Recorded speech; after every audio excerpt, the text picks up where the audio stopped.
Hello, আসসালামু আলাইকুম। কেমন আছো সবাই? আশা করি আল্লাহর অশেষ মেহেরবানিতে সবাই ভালো আছো। আমরাও আছি আলহামদুলিল্লাহ। আমি আজকে করেছি চাল কুমড়া দিয়ে মসুরের ডাল রান্না। আমরা তো চাল কুমড়া অনেকভাবেই রান্না করে খেয়ে থাকি, ডালটাও অনেকভাবে রান্না করে থাকি। তো আজকে আমি করেছি চাল কুমড়া দিয়ে মসুরের ডাল রান্না। তো চলো দেখে নেওয়া যাক আমি চাল কুমড়া দিয়ে ডাল রান্নাটা কিভাবে করেছি। তোমরা ভিডিওটি সম্পূর্ণ দেখতে থাকো। দিয়ে দিচ্ছি এখানে আমি সামান্য তেলটা দিয়ে গরম হলে দিয়ে দিলাম পেঁয়াজ এবং রসুন কুচি।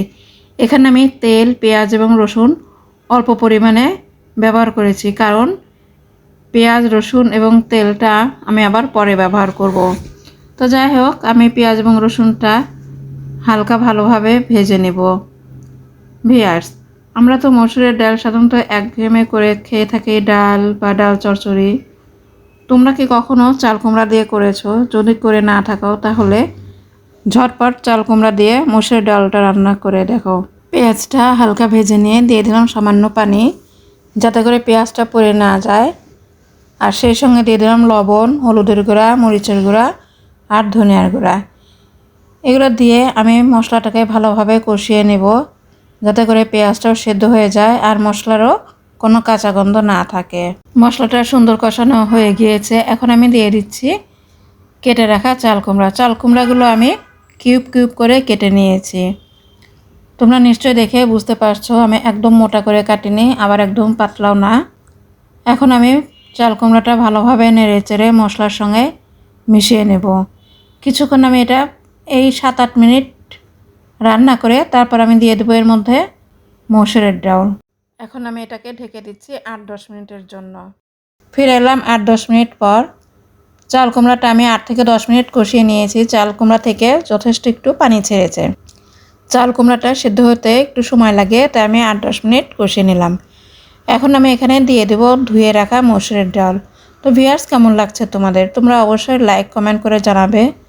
আর তোমরা যারা আমাকে সাপোর্ট করছো, লাইক কমেন্ট করছো এবং সাবস্ক্রাইব করছো, তাদেরকে জানাই আমি অসংখ্য ধন্যবাদ। আশা করি তোমরা সবাই এভাবেই সবসময় আমার পাশে থাকবে, আমাকে সাপোর্ট করবে। ডালটা দেওয়া হয়ে গিয়েছে। আমি ডাল এবং চাল কুমড়াটা আবারও ভালোভাবে নেড়ে কিছুক্ষণ কষিয়ে নেব। তো তোমরা পুরো ভিডিওটি দেখতে থাকো। আমি এখন চাল কুমড়া এবং ডালটাকে কিছুক্ষণের জন্য ঢেকে দিলাম মিডিয়াম টু লো ফ্লেমে। ফিরে এলাম কিছুক্ষণ পর। চাল কুমড়া এবং ডালটা খুব ভালোভাবে কষানো হয়ে গিয়েছে। এটাকে আমি নেড়ে নিয়ে দিয়ে দেব পরিমাণ মতো পানি। হালকা এক সাইড একটু লেগে গিয়েছে, বাট ওইভাবে পুড়ে যায়নি। তোমরা দেখে নিশ্চয়ই বুঝতে পারছো। তো যাই হোক, এখন আমি এখানে দিয়ে দেব পরিমাণ মতো পানি, যাতে করে ডাল এবং চাল কুমড়াটা সুন্দরভাবে সেদ্ধ হয়, কিন্তু একদম গলে না যায়। দিয়ে দিচ্ছি এখানে আমি মেজারমেন্ট কাপের 2 কাপ পানি। পানিটা দিয়ে আমি আবারও ঢেকে দেব কিছুক্ষণের জন্য। ফিরে এলাম কিছুক্ষণ পর।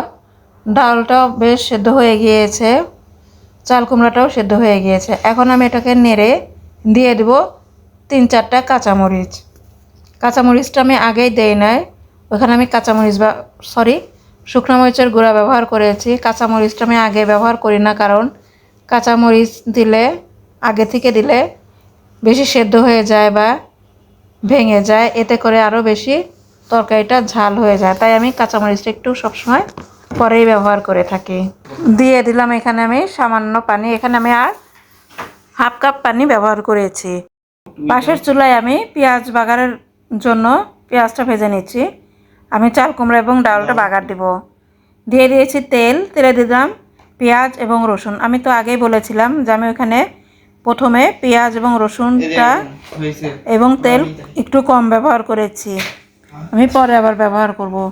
তো আমি তেল গরম হয়ে গেলে পেঁয়াজ রসুনটা দিয়ে দিলাম। ভিউয়ার্স, এখানে আমি শুকনো মরিচটা দিইনি, আমার হাতের কাছে শুকনো মরিচটা ছিল না, তাই আমি মরিচটা দিইনি।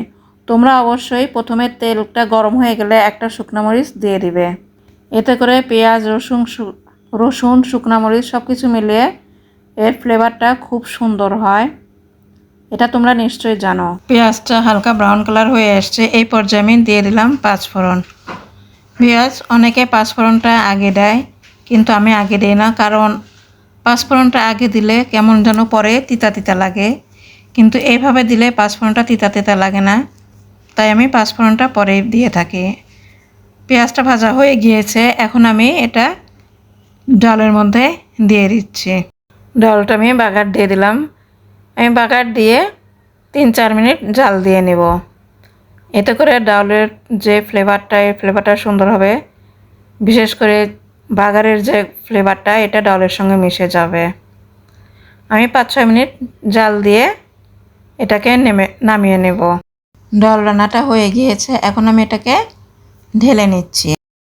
হয়ে গেল চাল কুমড়া দিয়ে ডাল রান্না বা ডাউল দিয়ে চাল কুমড়া রান্না। তো ভিউয়ার্স, কেমন লাগলো তোমাদের? তোমরা অবশ্যই লাইক কমেন্ট করে জানাবে। আর আমার চ্যানেলে নতুন হয়ে থাকলে প্লিজ সাবস্ক্রাইব করে পাশের বেল আইকনটি বাজিয়ে দেবে, যাতে করে আমার প্রতিটি ভিডিও তোমরা প্রথমেই পেয়ে যাও। ধন্যবাদ।